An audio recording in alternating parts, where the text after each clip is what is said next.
Hello everyone, my name is Crystalline Arlang Gomez.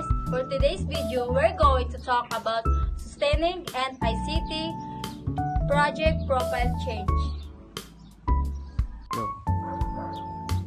But we cannot do this in vlogging. Let's go! Speaking of project, gumawa sila ng proyekto na makapagbago sa ating kalikasan. Halimbawa, gumawa sila ng basurahan. Mayroong di malata at recycle. Go.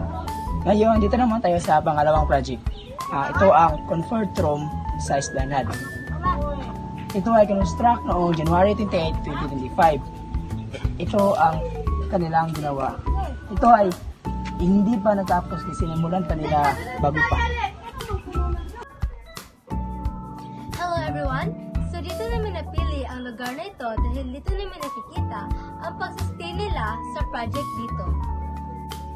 Ang halimbawa nito ay ang CCTV. Inilagay ang CCTV para may proteksyon sa lugar dito.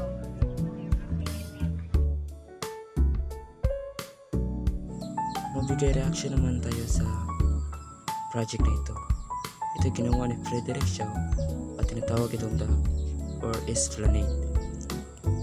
Sa mga nakikita nyo, sa mga daan, sa mga gilid-gilid, ito ay sinusustain nila na paggawa ng mga comfort room at mga tindahan.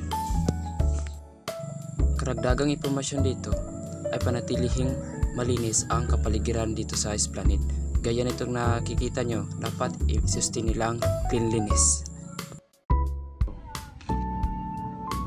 So guys, yun lang po. Sana may natutunan kayo sa video ito kung paano i-sustain at i-maintain ang project na ito.